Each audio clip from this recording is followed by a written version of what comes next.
எல்லாருக்கும் வணக்கம்.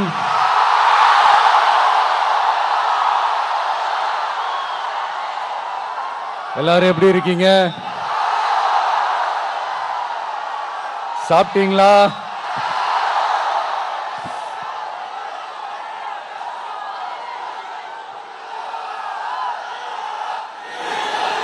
அண்ணா அவர்களுக்கு ஒரு வணக்கம், பெரியார் அவர்களுக்கு ஒரு வணக்கம். இப்ப நான் எந்த மண்ணில் நின்னுட்டு இருக்கிறேன் தெரியுமா? நாகூர் ஆண்டவர் அன்போட நெல்லுக்கடை மாரியம்மன் அன்னை வேளாங்கண்ணி ஆசியோட கடல் தாய் மடியில் இருக்கிற என் மனசுக்கு ரொம்ப நெருக்கமான நாகப்பட்டினம் மண்ணில் இருந்து நின்று பேசிட்டு இருக்கிறேன். என் நெஞ்சில் குடியிருக்கும்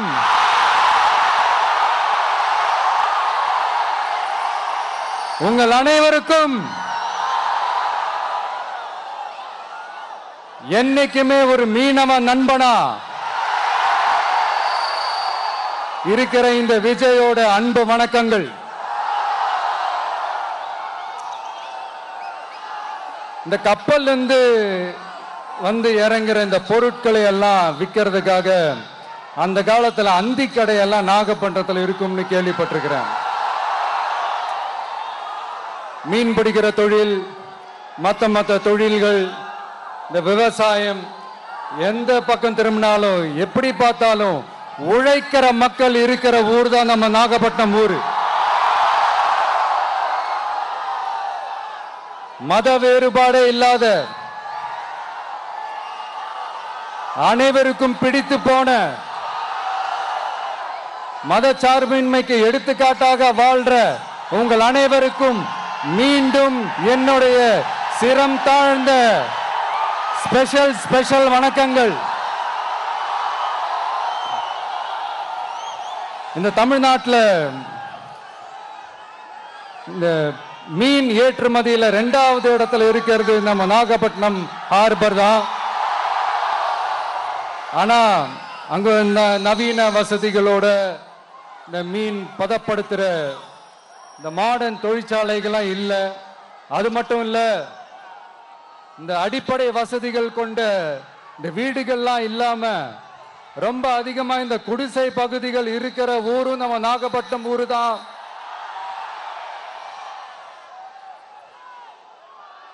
இந்த முன்னேற்றத்திற்கெல்லாம் எங்கள் ஆட்சி தான் சாட்சி. அப்படி இப்படின்ட்டு இந்த அடுக்குமொழியில பேசி பேசி அது நம்ம கேட்டு கேட்டு காதுல இருந்து ரத்தம் வந்ததான் மிச்சம். இவங்க ஆண்டது பத்தாதா? இப்படி தவிக்கிறாங்களே நம்ம மக்கள், அது பத்தாதா?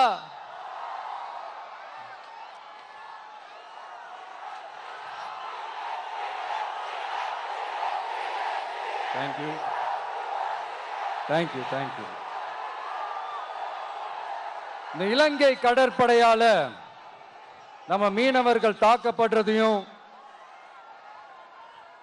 அதுக்கான காரணத்தை பத்தியும் அதுக்கான தீர்வை பத்தியும் நான் மதுரை மாநாட்டிலே நான் பேசியிருந்தேன்.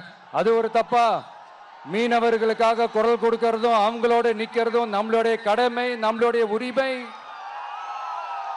நான் என்ன இன்னைக்கு நேத்தாங்க அவங்களுக்காக குரல் கொடுக்கிறேன். இதே நாகப்பட்டினத்துல 14 வருஷத்துக்கு முன்னாடி 2011 February 22 இதே நம்ம மீனவர்கள் தாக்கப்பட்டதை கண்டிச்சு ஒரு பொதுக்கூட்டம் ஒண்ணு நடத்தணும் இல்லையா? இந்த விஜய் களத்துக்கு வர்றது ஒண்ணு புதுசு இல்ல கண்ணா. எப்போ வந்தாச்சு.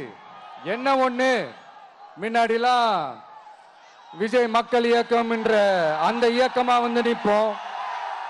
இப்ப தமிழக வெற்றி கழகம் என்ற அந்த ஒரு அரசியல் இயக்கமா வந்து நிக்கிறோம். அவ்வளவுதான் வித்தியாசம். அன்னைக்கும் சரி, இன்னைக்கும் சரி, இனிமேலும் சரி, மக்களுக்காக மக்களோட நிக்கிறது தான். இது புரிய வேண்டியவங்களுக்கு புரிஞ்சா சரி.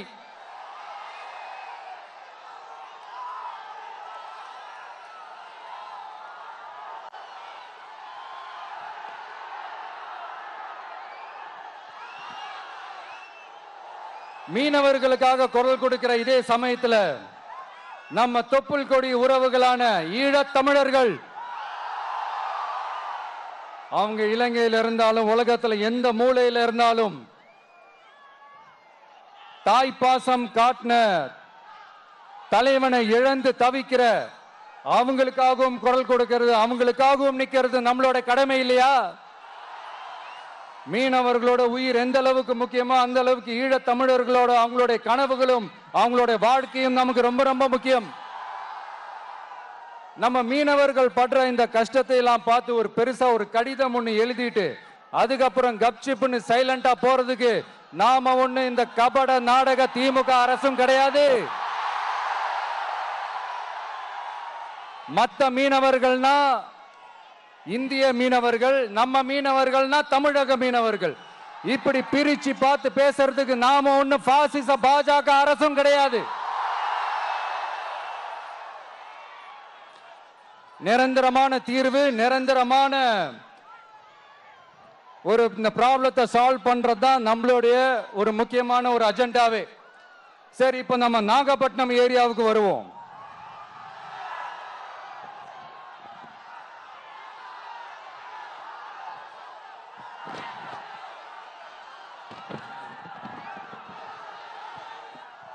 இங்க இருக்கிற மண் வளத்தை பாதிக்கிற இறால் பண்ணைகளை முறைப்படுத்தணும். அப்பதான் மீனவர்களோட வாழ்வாதாரமும் விவசாயிகளோட வாழ்க்கையும் பாதிக்காம இருக்கும். கடலோர கிராமங்கள்ல மீன் அரிப்புல இருந்து பாதுகாக்கிற அலையாத்தி காடுகளை அழிக்கிறத பத்தி தடுத்து நிறுத்தி அதுக்கு ஒரு வழி பண்ண வேண்டிய அரசாங்கத்துக்கு இதை விட ஒரு முக்கியமான ஒரு வேலை ஒண்ணு இருக்கு. அது என்ன தெரியுமா? சொந்த குடும்பத்தோட வளர்ச்சியும் சொந்த குடும்பத்தோட சுயநலமும் தான் அந்த முக்கியமான வேலை. இங்க இருக்கிற மக்களுக்கு குடிக்க தண்ணி இல்லாம தவிக்கிறாங்க. அதுக்கு தீர்வா காவிரி தண்ணியை கொண்டு வரலாம், மக்களோட தாகத்தை தீர்க்க. கொண்டு வந்தாங்களா?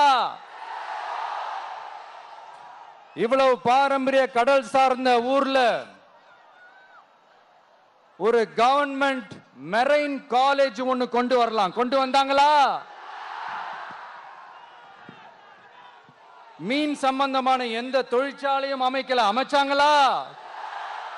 அட்லீஸ்ட் நிறைய பேருக்கு வேலை வாய்ப்பு கிடைக்கிற மாதிரி தொழில் வளர்த்தியாவது பெருக்கலாம், அதையாவது செஞ்சாங்களா? ஆனா ஒவ்வொரு டைமும் வெளிநாட்டுக்கு டூர் போயிட்டு வர்றப்பெல்லாம் அத்தனை கோடி முதலீடு, இத்தனை கோடி முதலீடுன்னு சிஎம் அவர்கள் சிரிச்சுக்கிட்டே சொல்லுவாரு. சிஎம் சார், மனசை தொட்டு சொல்லுங்க, வெளிநாட்டு முதலீடா இல்ல வெளிநாட்டுல முதலீடா? ஒட்டுமொத்த தமிழ்நாட்டுக்கும் முதலீடா இல்ல உங்க குடும்பத்தோட முதலீடு வெளிநாட்டுக்கு போகுதா? வேளாங்கண்ணி, நாகூர், கோடியக்கரைன்னு இங்க இருக்கிற டூரிஸ்ட் பிளேஸ் எல்லாம் கொஞ்சம் நல்லா டெவலப் பண்ணலாம். பண்ண என்ன குறைஞ்சா போயிடுவீங்க? வேதாரண்யம் பகுதியில் உப்பு ஏற்றுமதி செய்யறதுக்கு வசதியை செஞ்சு கொடுக்கலாம். செஞ்சாங்களா? நாகூர் ஆண்டவர் அரசு மருத்துவமனையில பிரசவம் பார்க்கிற டாக்டரே இல்லையா? நாகப்பட்டினம் புது பஸ் ஸ்டாண்டையாவது சுத்தமா சுகாதாரமா வச்சுக்கிறாங்களா? நாகப்பட்டினம் ரயில்வே ஸ்டேஷன் வேலைகளை சீக்கிரமா முடிச்சு வைக்கலாம், அதையாவது செஞ்சாங்களா? இங்க ஏற்கனவே இருந்த ஸ்டீல் ரோலிங் மில்லையும் ரயில் பெட்டி தயாரிக்கிற தொழிற்சாலை மூடிட்டாங்க. அத மறுபடியும் திறந்தா நிறைய பேருக்கு வேலை வாய்ப்புகள் கிடைக்கும். ஏன் அதை பத்தி யோசிக்கல? மேலக்கோட்டை வாசல் NH மேம்பாலம் கட்டி 50 வருஷம் ஆச்சு, அது சரியா மேம்படுத்தலாம், அதை செஞ்சாங்களா? Thanjavur to Nagapattinam NH road வேலை பல வருஷமா நடக்குது, இன்னும் முடிச்ச பாடே காணும், அதை வேகப்படுத்தி முடிச்சிருக்கலாம், அதையாவது செஞ்சாங்களா? ரொம்ப முக்கியமா நெல்லு மூட்டையெல்லாம் மழை காலத்துல வெள்ளத்துல நனைஞ்சு நம்ம விவசாயிங்க எவ்வளவு வேதனைப்படுறாங்க. அதுக்கு சரியான ஒரு குடவுன் கட்டி தரலாம், அதையாவது கட்டி தந்தாங்களா? எலெக்ஷனுக்கு முன்னாடி திமுக காரங்க வந்து செய்வோம் செய்வோம் செய்வோம் செய்வோம்னு சொன்னாங்களே, செஞ்சாங்களா? இதெல்லாம் எதுவுமே செய்யாம எல்லாத்தையும் செஞ்ச மாதிரியே அதையும் பெரியம்மையா வேற சொல்லுவாங்க இவங்க. நான் வந்து போன வாரம் திருச்சிக்கும் அரியலூர் மாவட்டத்துக்கும் போய் நம்ம மக்களை சந்திக்க போயிருந்தேன். அப்போ பெரம்பலூரும் போக வேண்டியது. அங்க சில ரூல்ஸ் அண்ட் ரெகுலேஷன்ஸ், ஒரு கட்டத்துக்கு அப்புறம் இந்த பஸ்ஸே மூவ் ஆகல. அதுக்கப்புறம் அதை தாண்டி ஒரு டைமுக்கு மேல பேசுறது, சரி அதெல்லாம் விடுங்க. இந்த நேரத்தில் பெரம்பலூர் பகுதி மக்களுக்கு நான் மன்னிப்பு கேட்டுக்கிறேன். சீக்கிரமாவே உங்களை தேடி நான் வருவேன் ஃபார் ஷுவர். நம்ம வந்து இந்த டூர் பிளான், இந்த ஷெட்யூல் போட்டதுக்கு அப்புறம் அது என்னப்பா சனிக்கிழமை சனிக்கிழமை சனிக்கிழமை அப்படின்னு ஒன்று ஸ்டார்ட் ஆச்சு. அது ஒன்றும் இல்லை, உங்க எல்லாரையும் வந்து பார்க்கும்போது உங்களுக்கு எந்த விதமான டிஸ்டர்பன்ஸும் இருந்துடக்கூடாது. முக்கியமா உங்களுடைய வேலைகளுக்கு எந்த விதமான டிஸ்டர்பன்ஸும் இருந்துடக்கூடாது அப்படின்ற ஒரே காரணத்துக்காக தான் இப்படி வீக்கெண்டா பார்த்து இப்படி இந்த பிளானை ஷெட்யூல் பண்ணோம். லீவு நாட்கள்ல ஓய்வு நாட்கள்ல வரணும்ன்றதான் அந்த எண்ணமே. அது மட்டும் இல்ல, அரசியல்ல சில பேருக்கு நம்ம ஓய்வும் கொடுக்கணும் இல்லையா? அதனாலதான் இந்த ஓய்வு நாட்களா பார்த்து இப்படி செலக்ட் பண்ணோம். சரி, இப்ப நம்ம மக்களை சந்திக்கிறதுக்கு, நம்ம சொந்தங்களை சந்திக்கிறதுக்கு எத்தனை கட்டுப்பாடுங்க. அந்த இடத்துல பர்மிஷன் இல்ல, இந்த இடத்துல பர்மிஷன் இல்ல. ஆனா அதுக்கான காரணங்கள்லாம் நீங்க கேட்டீங்கன்னா சொத்தையான காரணமா இருக்கும். அங்க பேசக்கூடாது, இங்க பேசக்கூடாது, 5 நிமிஷம் தான் பேசணும், 10 நிமிஷம் தான் பேசணும். நான் பேசுறதே 3 நிமிஷம் தான். அதுலயும் அது பேசக்கூடாது, இதை பேசக்கூடாதுன்னு சொன்னா அப்புறம் தான் எதை தான் பேசுறது. அரியலூர்ல போனப்போ நான் கரெக்டா அந்த ஊருக்கு போறதுக்கு முன்னாடி ஒரு அந்த ஏரியாலேயே அந்த பவர் கட்டு. அப்புறம் நான் திருச்சிக்கு போய் நான் பேச ஆரம்பிச்சதுக்கு அப்புறம் அந்த ஸ்பீக்கருக்கு போற அந்த வயரு கட்டு. இல்ல, நான் தெரியாம தான் கேட்கிறேன் சிஎம் சார்.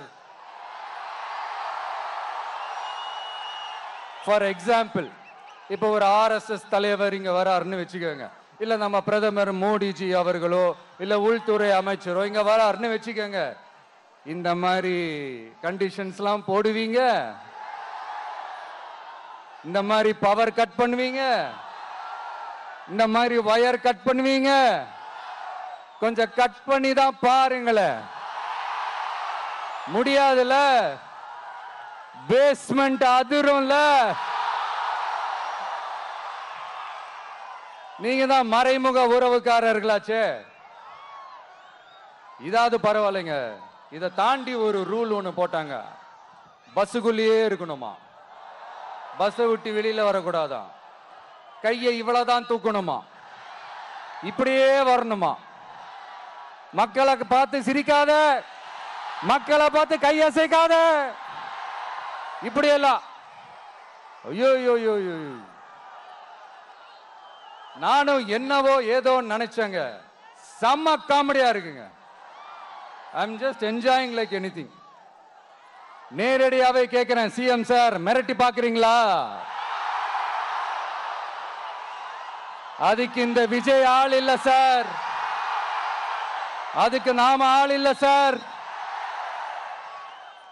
என்ன செஞ்சிருவீங்க? மேக்சிமம் கொள்கைய சும்மா பேருக்கு மட்டும் வச்சுக்கிட்டு குடும்பத்தை வச்சு கொள்ளையடிக்கிற உங்களுக்கே இவ்வளவு இருந்தா, சொந்தமா உழைச்சி சம்பாதிச்ச எனக்கு எவ்வளவு இருக்கும்?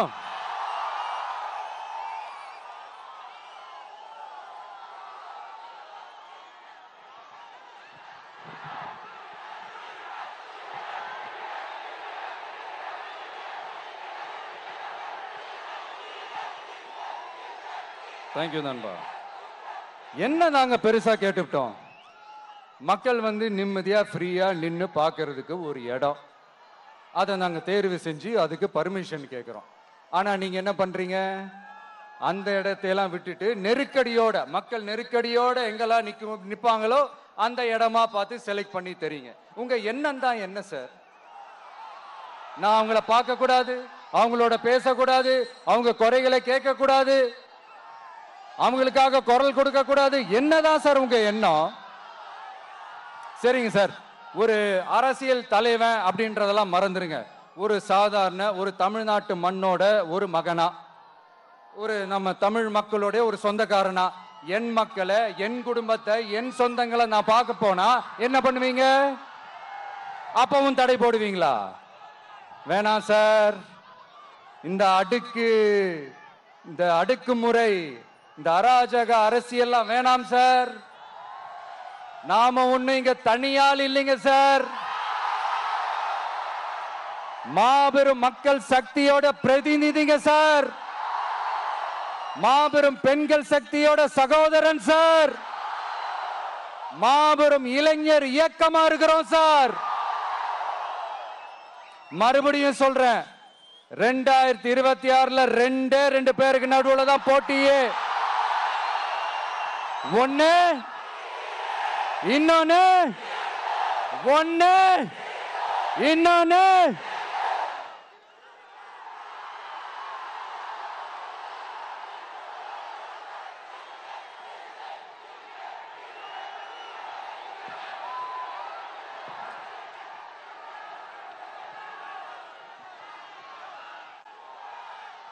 இந்த பூச்சாண்டி வேலையெல்லாம் காட்டுறதை விட்டுட்டு தில்லா கெத்தா நேர்மையா எலெக்ஷனை சந்திக்க வாங்க சார். பார்த்துடலாம் சார். கொள்கையை பேருக்கு மட்டும் வச்சுக்கிட்டு குடும்பத்தை வச்சு தமிழ்நாட்டை கொள்ளையடிக்கிற நீங்களா, இல்ல தமிழ்நாட்டில் இருக்கிற ஒவ்வொரு வீட்டுக்குள்ளேயும் ஒருத்தனா இருக்கிற நானா, இந்த விஜயா? பார்த்துடலாம் சார். இனிமேலும் இந்த தடைகள்லாம் போட்டீங்கன்னா நான் நேரடியா மக்கள்கிட்டயே பர்மிஷன் கேட்டுருவேன். மக்களே நீங்க சொல்லுங்க, நான் உங்களை பார்க்க வரக்கூடாதா? நான் உங்களோட பேசக்கூடாதா? உங்க குறைகளை நான் கேட்க கூடாதா? உங்களுக்காக நான் குரல் கொடுக்க கூடாதா? இப்படி நமக்கு தடையா போடுறாங்களே, இந்த திமுக அரசு மறுபடியும் ஆட்சிக்கு வரணுமா? உங்க நல்லதுக்காக நம்ம உங்க டிவிக்கு ஆட்சி அமையணுமா? சத்தமா சத்தமா கேட்டுச்சா மை டியர்? ஏன்பா, நான் தான் அப்பவே சொன்னல, அவருக்கு ஆசையா பாசமா கூப்பிட்டா பிடிக்க மாட்டேங்குது. ஏன்பா மறுபடியும்? கேட்டுச்சா சிஎம் சார்?